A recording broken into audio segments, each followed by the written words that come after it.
Qul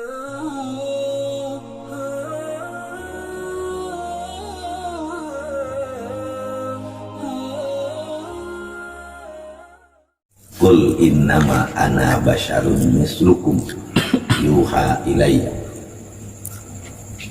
Bersyukur kita kehadirat Allah, berterima kasih kita kepada baginda Rasulullah SAW.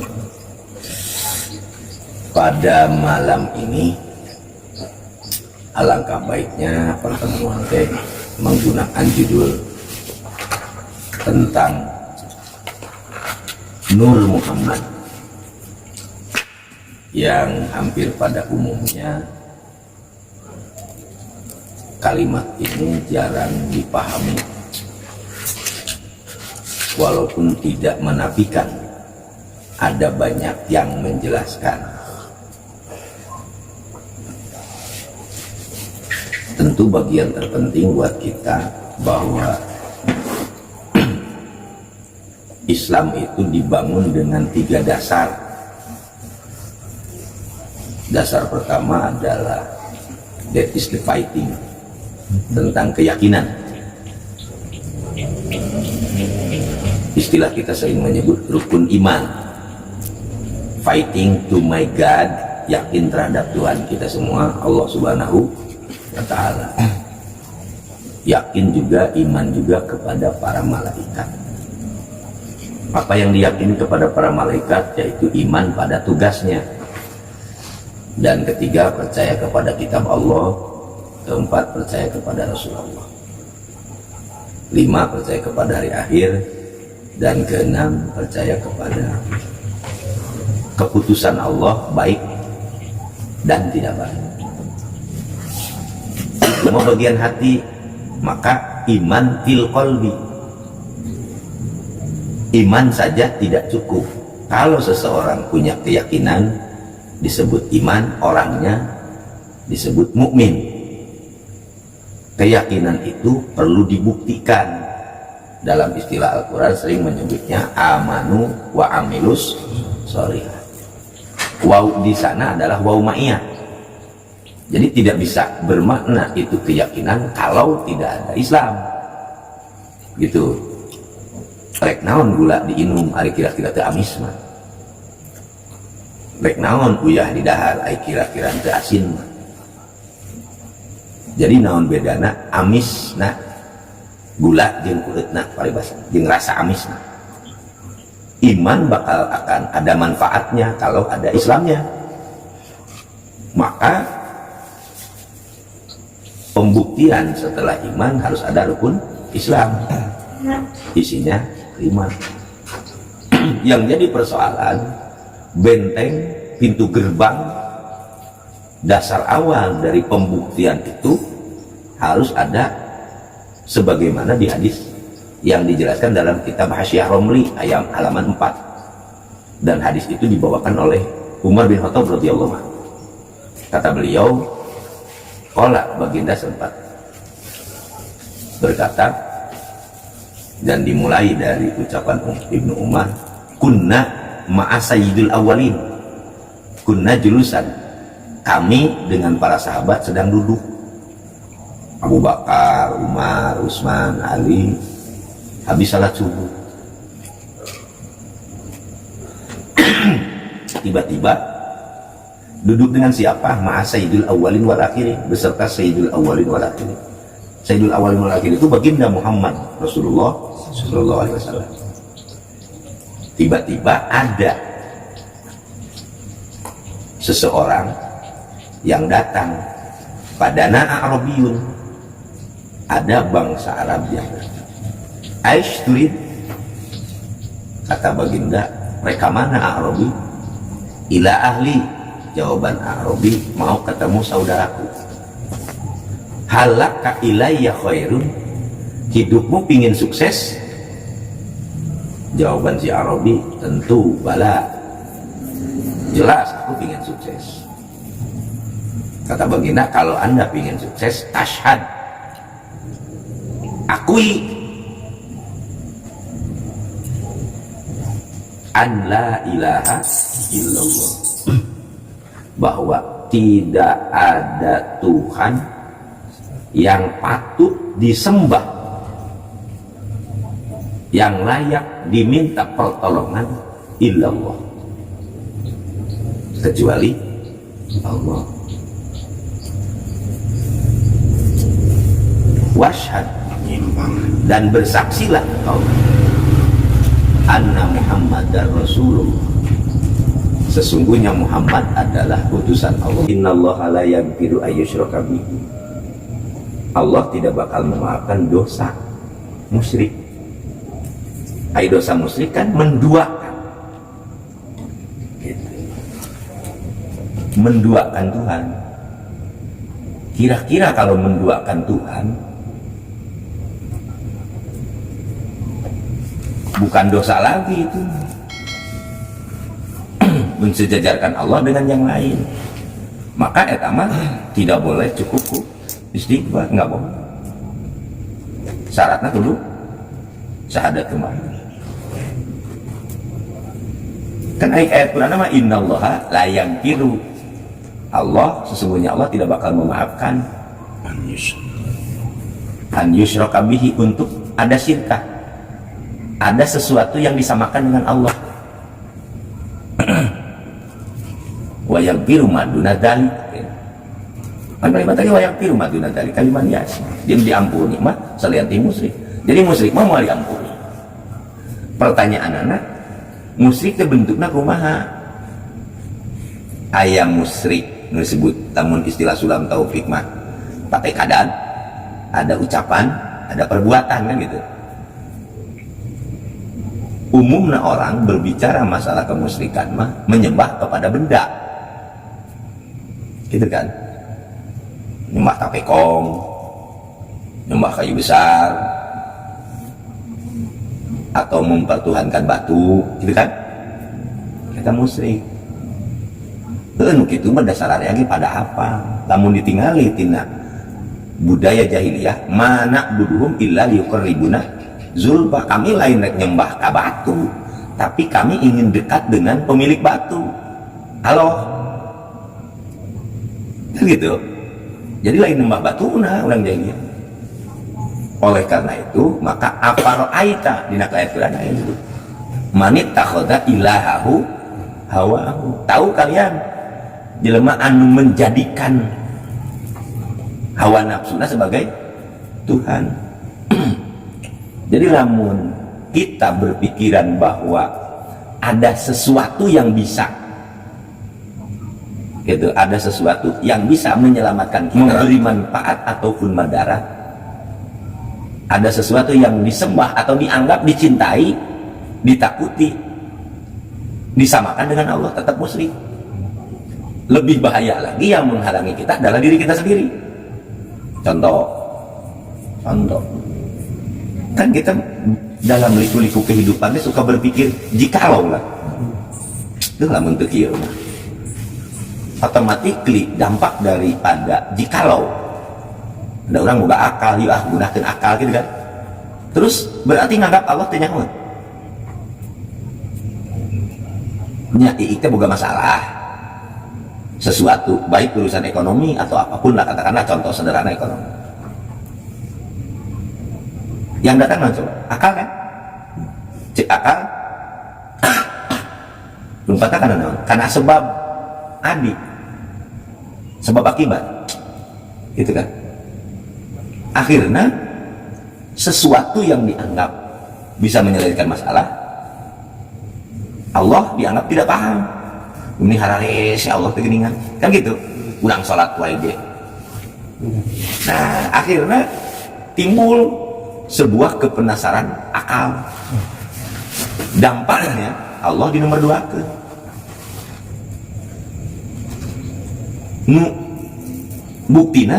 buktina Allah di nomor 2 ke nanggap ke Allah tenyawan.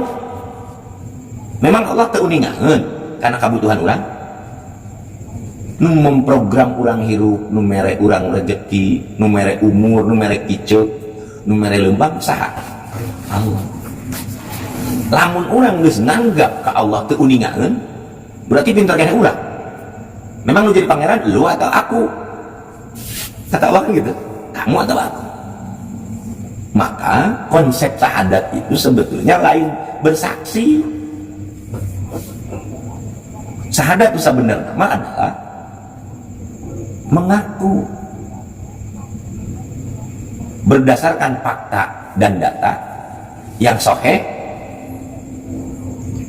Aku mulai hari ini berikrar, menyatakan, mengakui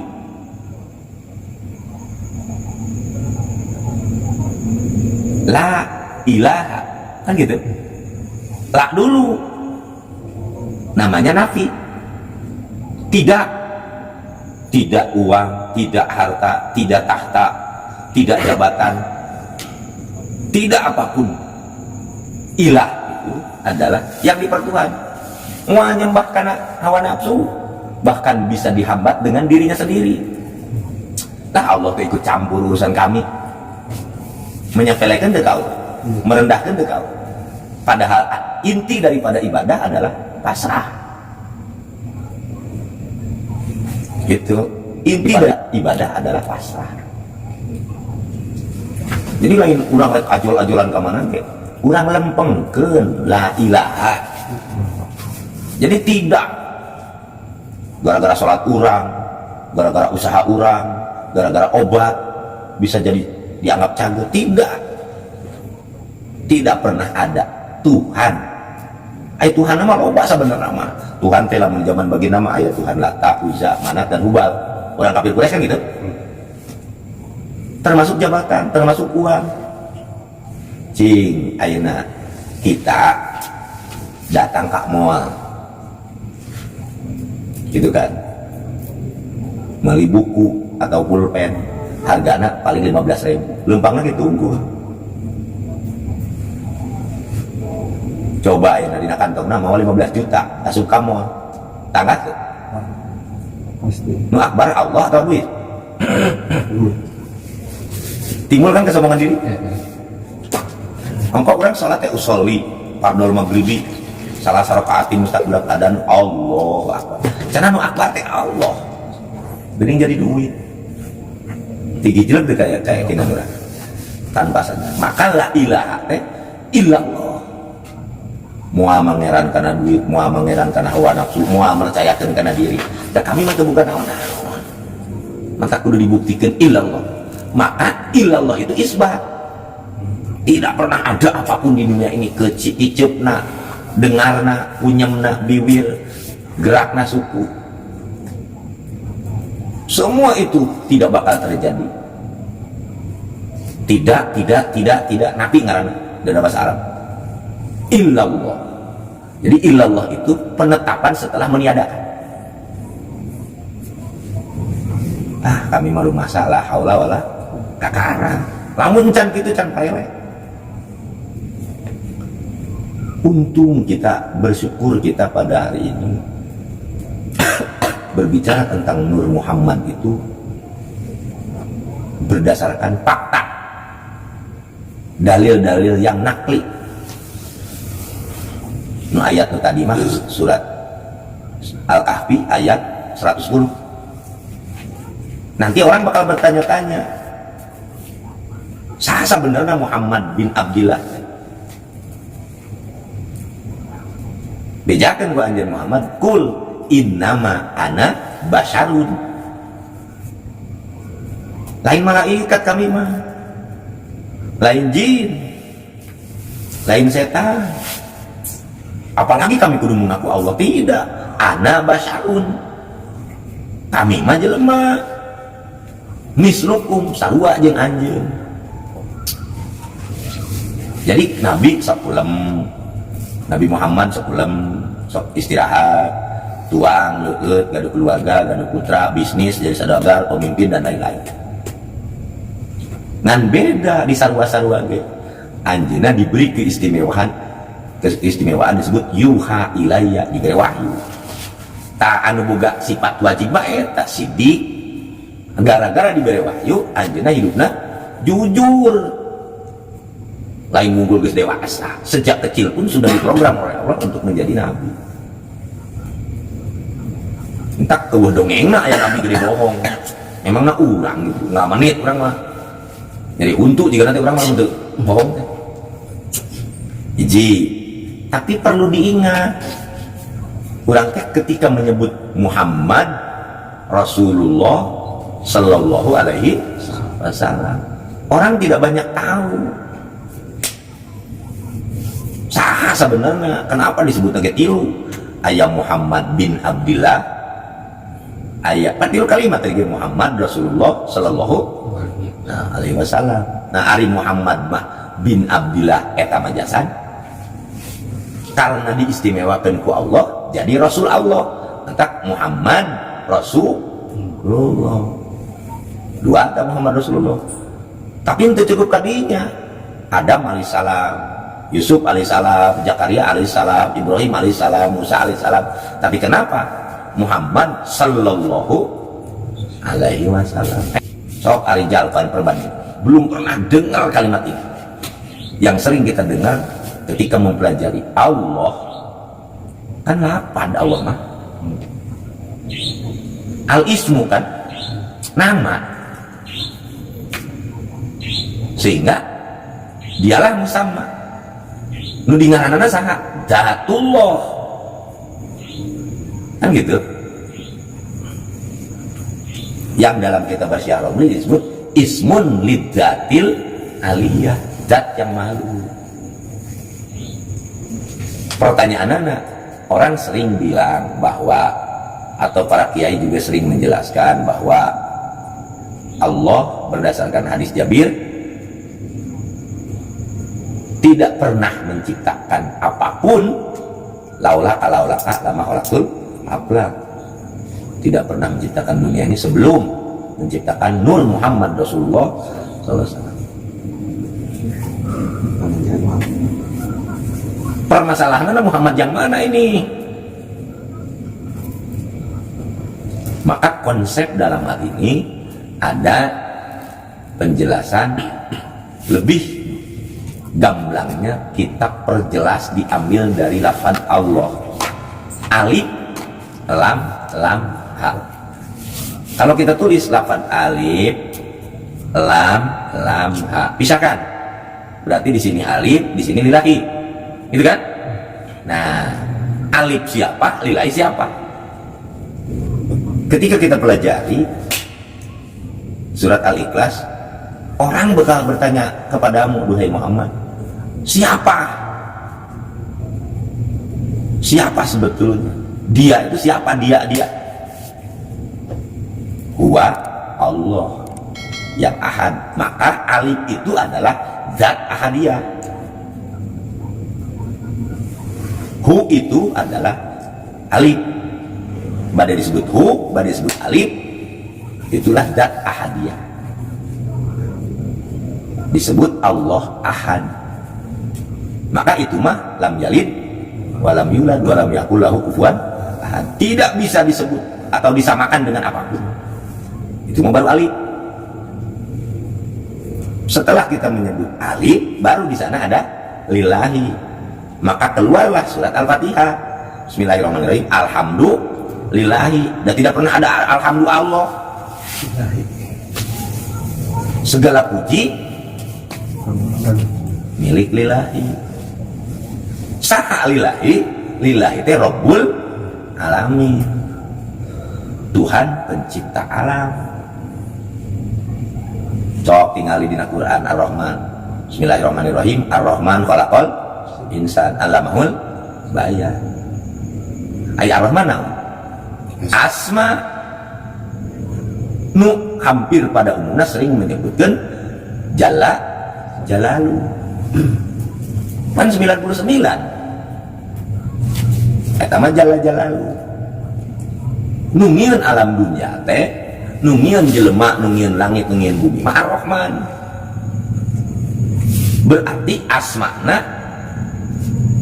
atau disebut zat alif. Jadi anu 99 Rahman, Ar-Rahman, Ar-Rahim, Al-Malik, Al-Qudus, As-Salam, Al-Mu'min, Al-Jabbar dan sebagainya 99 itu adalah lillahi. Mantap kalimat Al-Qur'an ge walillahil asmaul husna. Lillahi nu gadu asmaul husna. Nu jalla jalalu.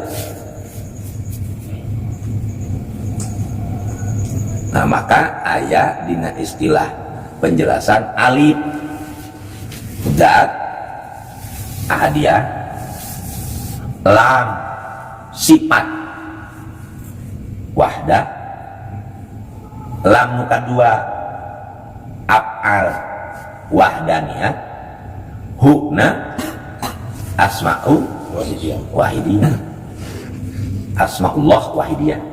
Jadi nuka hiji zatullah ahadiyah, nuka dua sifatullah wahdah, nuka tilu af'alullah wahdaniyah, nuka opat hu asma'ullah wahidiyah. Maka ulah kaget ketika menyebut la ilaha illallah disebut kalimat tauhid. Asal kata secara etimologi tauhid teh lamun tina wahada yauhidu, wahid satu, tapi lamun wahada yuwahidu isi mujarad sama.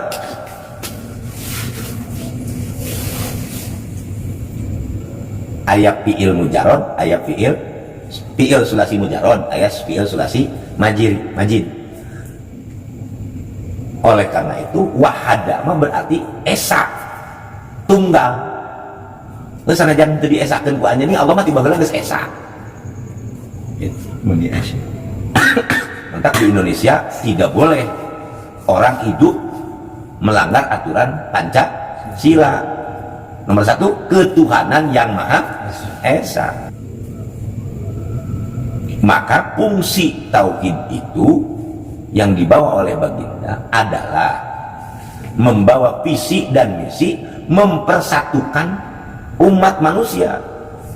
Tidak berbicara beda warna kulit, ras, golongan, atau marga, atau bahasa, sama. Yang penting benderanya la ilaha illallah Muhammadur Rasul. Bahkan layak kita berpikir bagaimana hebatnya beliau ketika yang sering kita baca di hadis Umar bin Khattab bahwa la ilaha illallah Muhammadur Rasul. Kan di sana tidak pakai waw. Itu ayat sebutkan la ilaha illallah wa Muhammadur Rasulullah. Kalau pakai waw berarti maknanya juga beda, kan gitu. So ayeuna artikeun la ilaha illallah tidak ada Tuhan selain Allah. Wa Muhammadur Rasul, dan Muhammad adalah utusan Allah, berarti pakai dan. Kalau pakai waw, kalau tidak la ilaha illallah sa'atu illallah teh Muhammadur Rasul. Tinggal pertanyaan siapa Muhammad? Nah, iya menjadi persoalan. Iya menjadi persoalan. Orang selalu berpikir bahwa Muhammad itu adalah Muhammad bin Abdillah binti Aminah. Padahal coba lihat di surat Al-Ahzab ayat 43, bismillahirrahmanirrahim. Makana Muhammadun aba ahadim mir rijalikum. Muhammad itu bukan bapakmu, Fatimah. Ke anaknya sendiri, Muhammad itu bukan bapak. Bukan bapak dari anak-anak rijalmu. Walakin Rasulullah. Muhammad itu adalah utusan wa khataman nabiyyin, dan nabi terakhir. Berarti yang jadi bapaknya Fatimah mah Muhammad bin Abdillah. Muhammad Rasulullah mah bukan bapaknya. Itu yang sering orang tidak mencerna bahasa. Maka asma Rasulillah itu banyak, ada Toha, ada Yasin, ada Mustafa, ada Khairul Anam, Sohibul Migbar, Sohibul Fadilah, sampai 201. Kasiful Kurob, Nasir, Mansur, Gaus, Goes, Gias, kan gitu. Sehingga ada dua ayat tadi. Yang pertama surat Al-Kahfi 110 berbicara tentang Muhammad bin Abdillah, qul innama ana basyarun mislukum yuha ilayya. Eta mah khusus kepada Nabi Muhammad. Tapi ketika wa ma Muhammadun maka Muhammadun aba ahadim min rijalikum, itu mah kepada Muhammad Rasulullah sallallahu alaihi wasallam. Itulah yang dimaksud Nur Muhammad. Coba lihat ketika Adam dikeluarkan di surga, turun ke dunia, memohon beristighfar kepada Allah selama 40 tahun. Tawasulnya pakai apa? Inni as'aluka bihaqqi Muhammadin illa ghafartali. Aku memohon kepadamu ya Allah atas hak Muhammad. Masa seorang Nabi Adam menggunakan tawasul membawa nama-nama Muhammad, sementara Muhammad pada waktu itu belum lahir?